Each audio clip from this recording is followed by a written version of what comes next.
Recording. No, we were being recorded. The session was being Thank you. So very warm welcome to our colleagues from the Regional Council. Good to have you here with us. I will just pass over to you guys to kick us off. Coastal Hazards, Clifton for Tongoio. Thank you, Mayor. So I'm Chris Dolly, GM of Asset Management, and we've got our Chair of our Joint Committee, Jareth Van Beek, and our Project Manager, Simon Bendel. So I just want to thank you for this this opportunity prior to your final deliberations for annual plan, etc., which I understand will occur some this afternoon. So really, we're here to provide an update of where our joint coastal hazards work is at. So there's a clear understanding of where we're at and what the forward direction is. So I've got a brief presentation, and then I think we'll just hand it over to a bit of discussion, because I'm sure some of you will have some questions and would rather focus on that.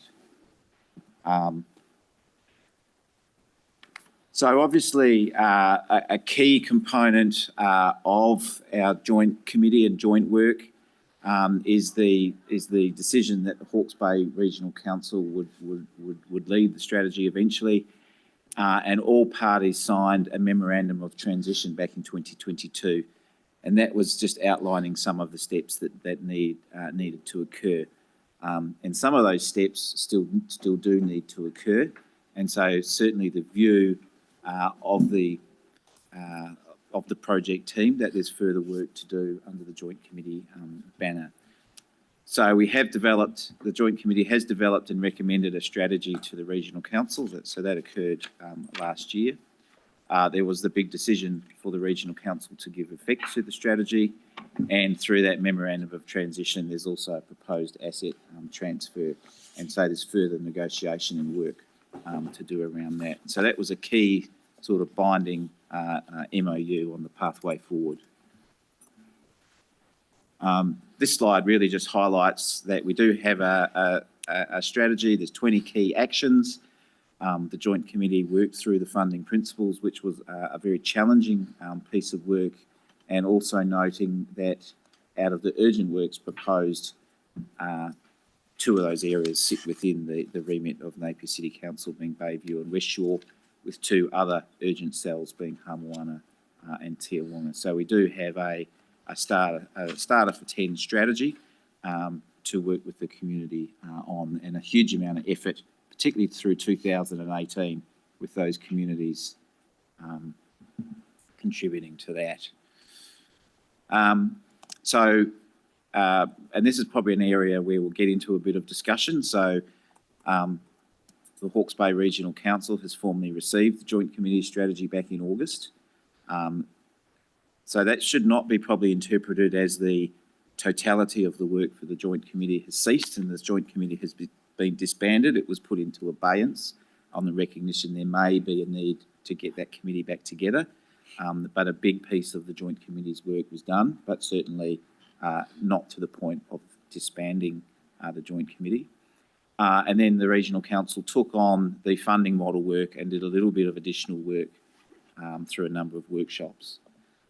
So there was a number of decisions made, and the first is the proposed method of allocating the costs would result for significant costs for individual ratepayers. So there's really a recognition that additional work needed to be done for an acceptable funding model to be socialised through a statutory consultation process. We also acknowledged where we were at a point in time. So people in communities were significantly impacted by Cyclone Gabriel and a lot of the costs of Cyclone Gabriel, and in fact the cost of living costs that everyone was working through. Itself, the Regional Council had significant cost and resource pressures and had to prioritise really recovery work. And our councillors determined not to advance the strategy in its current form and really wanted to take it to as a proposed LTP amendment. So a lot of that was really around the funding model and the ability for a successful statutory consultation, which is required for the Hawke's Bay Regional Council to undertake a new activity. Really wanted that to be successful. And so the Regional Council directed the team to do additional community engagement, focusing on affordability and willingness to pay, so that when we got to a statutory consultation process, we had some options that were palatable and would have a good chance of success of navigating through that process. So it's not more technical reports, it's not design or consulting or anything like that. It's actually working with the communities on how we actually pay for this new proposed infrastructure. Just Yeah. before you move on, so it was about the success of the consultation to vest this with HBRC. If it failed, that consultation, what would happen? So, Would it come back to us? yeah, so interesting question. I think under the Local Government Act, the Regional Council would need to consult to take on a new activity. If that consultation failed in any way, then the Regional Council would not be in a position to take on that new activity. We've always worked through the last 10 years of the Joint Committee that while the Joint Committee is doing its work, the status quo will remain. And all councils in Hawke's Bay continue to look at their coastal hazards and their response to coastal hazards, and none of the joint work has actually held up any urgent work that may be required. So I think in that sort of circumstance, the status quo would prevail, while the Joint Committee really probably reflected on what that meant for the work of the Joint Committee, whether there was any lessons or learnings from that process, and to work out a way forward. So that's probably a worst case scenario, but I think that's what would happen. And this really just outlines the engagement objectives from that engagement that will be occurring over the next 6 or so months. I think they had a meeting on Friday, Simon. Apologies, they've got some guests in the waiting room. Do you want to let them in? Right. Tanaka is a guest. He's there to start. I think Gary's just left, so whether you want to invite him or not. Apologies. That's okay. Look, so I'm not going to read all of those out, but it's effectively to, to test and understand affordability issues and really ensure that the community, solutions are put on the table that in all on balance will be successful through a statutory consultation process. So this isn't the statutory consultation, it's a sort of pre-engagement to fine-tune the options and the analysis and educate communities prior to that. So that's really it in terms of some background. We're happy to probably have a bit of a conversation and some questions. Through you, Madam. Excuse my ignorance, but what is the breakdown of funding in the strategy in terms of who pays for what? Regional Council, Napier City Council, Hastings District Councils. So, if I interpret that correctly, so funding the strategy work historically was the 3 council partners were equal shares. So that was 100,000 from Hastings, 100,000 from Napier, and 100,000 from Hawke's Bay Regional Council. And then on top of that, there's an in-kind sort of staffing contribution as well, which is just where it falls. In terms of who pays for the strategy once it's being executed, that's precisely what we're working through. So with Hawke's Bay Regional Council taking on responsibility for execution of that strategy, post statutory consultation that it can do that, it would rate in the manner agreed for the funds to do that activity. So once the statutory consultation has occurred, it would be Hawke's Bay Regional Council who is the sole funder. There may be other funders, government might contribute, but they are in charge effectively of the funding regime. Until we get to that point, it's still everyone's looking after their own coastal hazards. Right. And the, Yeah, and yet there's actually still one more step in that, which is actually quite important, is that user pay. So that's always been the basis that we, as Hawke's Ridge Council, have engaged with the Joint Committee and are willing to take it on. Apart from that, we actually got given advice. Arano Asher, we engaged him. He wrote a report, investigated, and felt that Hawke's Ridge Council was the best council to take on this work. But the real trick is who pays for what, user pay. And at the Joint Committee, we really worked hard. Nigel, Hayley, and Keith were there, and actually it took a long time for us to get a head around what this could be. And we're, I think, and that's my personal view, is that user pay is a strong driver of how we came to setting rates, who would pay what on what address, and that the rest of the community somewhat wasn't as taxed as heavily as they possibly could have. So definitely the zones that we had dictated, they're actually the main contributor, and it's to do with erosion and inundation. And maybe you fellow councillors could reiterate the pain we went through. It wasn't an easy discussion. it's not. Yeah, it was one of the hardest discussions I think I've had in 6 years on council. But yeah, where we sort of landed was a bit of a advice to regional council about a set of principles for them to consider when they embed it. And it was about, it was just around where the committee thought the public-private split sits. And so we recommended some general rate, well, it would be a targeted rate, but it would be generally across all of Hawke's Bay. Some about around those who are close to the beaches, so like probably Napier Hastings region, so kind of drivable access to utilise the beach. And then there's, based off a technical report, there's some that benefit in a low, a medium and a high perspective. So we sort of had 5 levels of rates.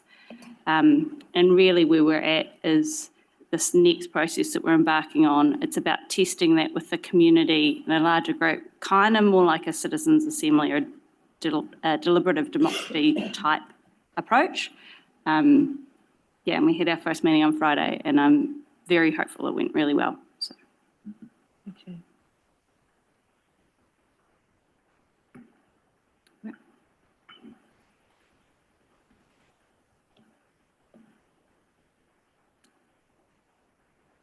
Okay, sorry, have I missed something?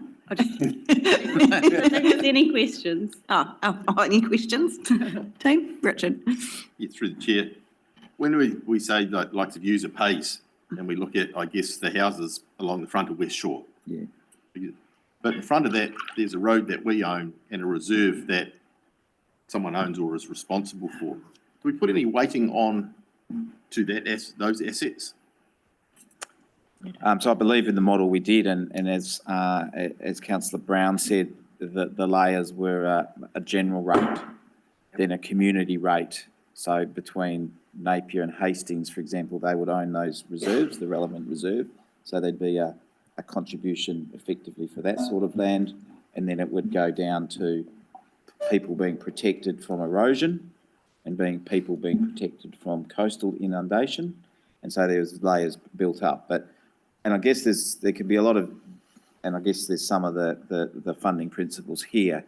And I guess, we can go into great detail, but the challenge we have at the end of the day is affordability, and effectively the public-private split is a key component of that, plus any third-party funding that we all wish would be available but is currently unavailable. So there's no pot of money in central government, etc., that helps fund climate adaptation. So it's effectively has to be funded wholly within the region. And so this is what we're grappling with, is we've got relatively small communities who are presented the hazard and some significant costs, and it's how we apportion public, private, and I get that, and affordable. I guess people are going to look at, if you're 3 streets back, Yeah. then I'll be cheaper than the house in front. Yeah. But actually, we have a value of the road asset and the reserve as well that we all need to be funding into, not just the houses that I think the community might just see it as that. Yeah. We still need to tell them we're actually protecting the assets that we have. That's right. So there's lifelines, infrastructure, power, Yep. communications, all through those communities as well. Yeah, we took that into account. We also, and it's whether, I've been thinking more since we woke up, whether it complicates it or whether it's helpful. For the West Shore component, we made the regional contribution higher because the airport is protected. So we said that's a regional benefit. Yep. But so this level of detail is all going to be worked through in this next stage with a community representative group. And they'll help us find that balance of where equity and fairness and stuff is. Because it's quite hard to sit in a room, like you guys all know, and make these value judgment calls. Yeah. Juliet? Yeah, so if this was implemented, this kind of funding here, would general ratepayers, when they look at their bill, actually see the breakdown of what they're paying? Would it be specified as on their bill? So and again, there's lots of ifs, so we've still got to go through a statutory process. So there's a question is, what do they see on their bill now for those communities? So West Shore does have an intervention now that's general rate funded from 2 different councils. I'm talking more about the other ratepayers Yeah. who are not living right on the coast, just So- for transparency. Yeah, so it would depend. So how it works is there's a targeted rate. And so from my understanding of rating, targeted rates are typically brought out in the bill. You might have 5 lines, general, and there'd be a targeted rate for this and a targeted rate for that. So my understanding is that they would see that there's a targeted rate for the coastal strategy. There might be different components. And again, this is some of the detail that needs to be worked through. Would the general ratepayer who's not living on the coast still see that as a line saying you're still paying, this percentage? So that is my understanding, because it is a targeted rate and there's a general contribution to the targeted rate rather than a general rate contribution. So there's a nuance there, because it is a general rate in all likelihood. And I guess we can also work through that detail of what's certainly from the regional council's perspective, what signals they want to send, through the rating bill. So we have transparency on where rates are going. And certainly there's typically all sorts of graphs and charts which show for the general rate component as well, where that goes within council. So it's not this, where does my rate go question. Any further questions? Just going back to the rate, would it be long-term, permanent, or what if the work's been done and the risk is lowered? Yeah. Would that be reflected in the rate? Yeah. So I think the first principle is you don't want rates changing every year, so they're generally mapped to long run cost. A lot of the capital interventions will be funded through debt. So typically, and a lot of the rating modelling is over a 20-year period. So that debt is repaid over a 20-year period. So that rate would be there for a 20-year period to reflect the debt. And there's also typically operating costs, and a lot of coastal infrastructure comes with relatively high operating costs because of the nature of where that infrastructure is sitting. So if any new rate, just you could compare it maybe to a flood resilience piece of infrastructure. There's a capital component and an operating component, and so it would be an enduring rate while that infrastructure is there. Yep. I think there's sort of 2 other complications around this that make it different from our other rate setting. So one is it's kind of like an insurance policy. So if we don't do this for the houses on the coast, their house will wash away, or they can choose to get together and build it themselves, which will be way more expensive, or they can protect their own property, which then has that means that the property next to them will scour out.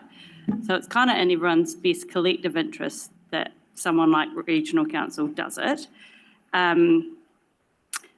So it's kind of more like or it can be seen like an insurance, because it will mean that they can continue to get insurance as well, because if there's none, then they'll likely be uninsured properties. So it does sort of lend itself to the people who are living right on the coast and are exposed to erosion. They can and probably should pay a significant amount of, not of this, but of their property's value in like an insurance type mindset. Then there's the other part is, so then there's equity across the entire community, but then there's intergenerational equity as well, because this is going to be massively exacerbated by climate change. And so arguably, the people of today are emitting and contributing to the people of tomorrow's problems. So there's been talk of, and it hasn't had much momentum yet, an intergenerational fund. So rather than just building something, loan funding it and then paying it off in the future, we set up a contribution fund now, because we're exacerbators and we contribute to this fund. Then when it's built, part of that money goes to that, some of it's loan funded, and it continues to be smoothed out over time. Feels like everywhere you look, there's another challenge with this, but I think we've grappled with it quite a bit and we'll be able to steer the community through. Rhonda, and then Max. Have you got examples of what the rates will be across different areas? So we've done a lot of work, and I want to recap on the reason that we're here is to make it clear that there's a lot of work to do in the funding area, and that's what we would like Napier City Council to contribute to over the next year, because it's really important for this to be successful through the next stage of statutory. So the numbers, the current model produces some relatively high numbers for people with high hazard that aren't affordable, and that's what we need to work through. Well, affordable hasn't been tested with them. Yeah. And it depends. So like if you own a $4 million property on the coast in West Shore, then you're paying, it's less than 1% of their property value, because it's done on capital. So yeah. But what about our rating thresholds?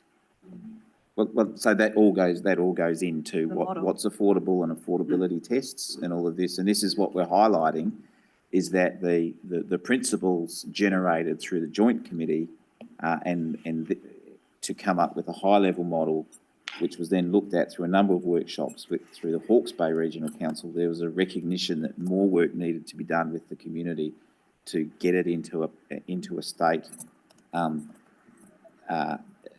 that it would be successful through a statutory process. And it's a really gnarly question. I don't know even if it can even be solved, but engagement with those communities is really important for them to understand the affordability issue, and other questions around, should we really, do we only have the money to look at things like erosion, rather than the coastal inundation question. Acknowledging that managed retreat is the most expensive option, and we've demonstrated that through the joint committee. So it's one of those gnarly problems that doesn't have an answer, and there's no real situation to just leave things. If we leave things, the costs will end up where they lie, and we'll end up over the generations with more houses effectively being consumed through coastal erosion. Juliet. Yeah. Juliet and then Keith. Just a quick one. Those funding principles, is it possible to add transparency like to that, to say to the whole community? Because I think as long as the community knows we're being above board and we're not trying to charge them something without explaining it, because I have this fear that they'll get their bill, they won't see it, and then we'll be accused of you charged me this, you didn't tell me, and I don't live on the beach, so what's that got to do with me? I see that as a massive risk. Yeah. So look, all our rating is transparent, and so I think you raise a good point, and I think that links to the simplicity thing as well. We want to be able to explain it to a reasonable person how we came up with a number. But it needs to be on the bill, not just something that you find on a website or have to go to a manual. They actually see it when they get their bill. Absolutely. Kirsten, if I I mean, we're nowhere near that stage, Juliet. I know, We'll take the just point you're saying. making, but Foreshadowing but the Kirsten, if I issue. could speak to that matter. yeah, I live 80 metres above Taradale. On my rates bill, on my regional council rates bill, I pay a flood levy. So it's the same thing. Yeah. Yeah. I will pay a coastal levy proportionate to where I live in relationship to the hazard. and a big part of that is because of the wider infrastructure that we as a community have to contribute. Keith? And all I'm doing is drawing that parallel Yeah. in the level of transparency that currently exists. Mm. So it's the same model being applied. I think probably the point that we've set up these cells again that we had the meeting last week, which has got people involved to see what's going on, is quite a good thing. But the issue of interest, just to highlight how difficult it is West Shore people are saying Bayview should be subsidising them because of the northern drift of Phil put in at West Shore is helping the rest of the coast. So it's not easy. Yeah. Max, did you have a Do you question? want to speak to that? No. Just a different question. I don't know whether you've got an answer or not, but do you think insurance companies will take into consideration all the mitigating work that's going to be done when they're setting the home premiums for affected houses? That'd be nice, wouldn't it? Yeah, so we, as an aside, meet regularly with the Insurance Council, primarily through a lot of the work we're doing with flood resilience. And in fact, this project has presented to the Insurance Council on multiple occasions. The signals we get from the Insurance Council is that they do recognise interventions to reduce hazards and make places safer, acknowledging that they'll never be 100% hazard-free, but the hazard is reduced. And so, as Councillor Brown said, one of the benefits of some of this infrastructure is it may shift a community from not being able to receive insurance in the market to actually the insurance market recognising. Now, insurance premiums they're moving to risk-based premiums, so they may continue to rise, but ultimately, if risks are managed to a good level, that is recognised by the market, and insurance products are available. There's a plus, yeah. I think that's a really good question, and I've tied to what are some of the rates. To your question is that if I looked at the numbers we came on particular addresses, and it's all done on capital values, it's not on land value, capital value, because it's depending on it, then it ties it in with the concept of insurance, and so it's very important that we actually relate that. So the cost that they possibly may have been rated for, that could relate that to an insurance premium, for instance, and then all of a sudden it makes reality. Because if we actually, the longer we wait, the more expensive it will become for the landowner or the people who actually live on the coast, but also for further back. And that's why we actually need to move on with this strategy. One of the reasons I'm the chair, and I've got an interest in it because I said I would, and we'll keep on driving it. And Chris and Simon have been excellent, and so has the joint committee as well. So we need to actually find the solution to it. And I think transparency is actually very important already at this space, because anyone on the coast, what we actually are planning or had been planning, what their cost could be, they're oblivious. They've got no idea. Only the joint committee and our councillors do really know. Our council made a decision.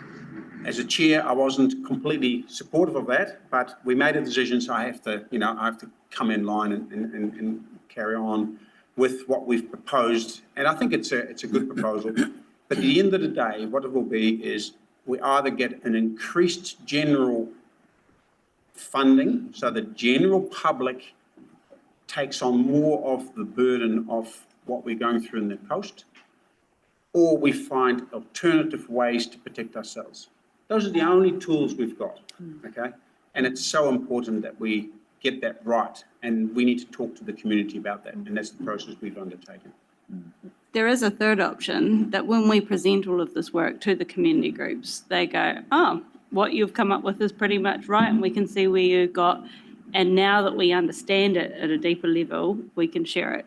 So that I may happen. love your. Yeah. I suspect there'll be a bit of, I expect to tweak some things, and already my thinking's moved on from there. So there's, but I think having that, like the whole reason we want a citizens assembly is to be able to do what we're doing here, and having that more buy-in, particularly from the people on the coast who are going to have the bigger rates. I think it'll be really helpful. And I can understand why there was the delay, because I think the community just wouldn't, like, as a committee, we've struggled to grapple with some of the complexities of this. Like, I don't know how we're going to ever be able to simplify it enough to get it out there to the community. So, and then get them to say yes, and we will happily pay for it. Or pay for it, yeah. Max and then Rhonda. We're not the only region, obviously, facing these issues. Are there others that are doing something similar that we can say, well, you know, we've got a precedent here, or that's how we're all doing it, or whatever? I think, unfortunately, we are at the leading edge. And even a lot of the government guidance for how you do this process, we've been on the leading edge of, and it is challenging. And it just comes down to there's high costs. How do you equitably distribute those costs, and what level of protection or resilience do you effectively want to buy as a community? So a lot of other areas are rapidly catching up, but this discussion is always a really challenging one. Simon, I don't know if because Simon's plugged into detail of some of those other regions, but they're probably similar challenges around the nation. Yeah, I think lots of jurisdictions are going through the process of what's our plan, but I'm not aware of any that are getting into the, okay, how do we pay for it question. So Chris is right, it is leading edge, and there's no real nationally agreed way to do this yet. We're waiting for some sort of guidance, central government on this, but it just hasn't come for a decade or more. They've just said, you guys sort it out. And so here we are. And it is leading edge, and there's no precedent to point to go, this is good practice. So we are sort of designing the plane as we fly it with this stuff at the moment. When you look at places like Dunedin and Kapiti, you know, that are suffering huge loss, you think they would have come up with... Well, they're in the throes of the engagement process in South Dunedin right now. They're right in the middle of that right now, but they haven't got to the, this is how we pay for it, but the pointy bit. The pointy bit, the sharp end of the stick. The bit that we have been able to sort of point towards and base our ideas off is river management. So we've done it similar to how we do rivers. Well, not we, Regional Council do rivers. Not yet, eh? Not we yet. Rhonda. So what you're saying is the government's thrown it back and said, you guys work it out. So what happens when you put these big rates up and they throw it back and say, but we want rates capped and you can't do that? Change the governments. Well, Sorry. no, but, you know, like any government's probably going to do the same, because no government wants rates rises that we're throwing. So that's not just, that's across the board. Absolutely. So that's a challenge of being a councillor is balancing all of those. Look, and you're dead right.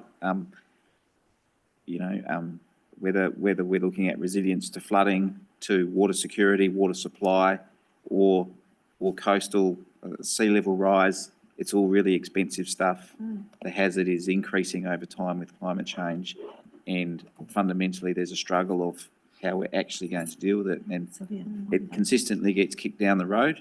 We could make that decision and say, and in fact this decision hasn't been made, is that we are as a project team, we went to the joint committee and said, well, we could sit back and do all the technical work and just wait for government to tell us what the model is for funding, or we just go ahead and continue sort of being in a leadership position. And the feedback from the joint committee is we want you to continue being in a leadership position, but that means that, you know, we have to work through all these issues. And I don't know the answers. If someone comes and caps the rates, there'll be trade-offs about what can and cannot be funded, but that's not a question for today.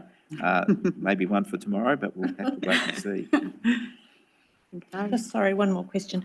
Are you in communication at all, or the committee, with any of central government politicians or the minister of whatever it is that would be interested in all this, just to keep them up with the play? Yes, we have been. So we're presented to 2 select committees so far on this work. One most relevant was a climate adaptation inquiry. So we said, look, here's where we're stuck. Here are the issues. That inquiry just reported back and I think didn't provide much of direct use for this project. So I think the issue at a national scale is these issues, as you point out, are everywhere. Yeah. And at a national scale, the precedent of funding central government effort in regions would be enormous. So I think it's one of those nuggety problems that there hasn't been a nationally derived sort of answer for.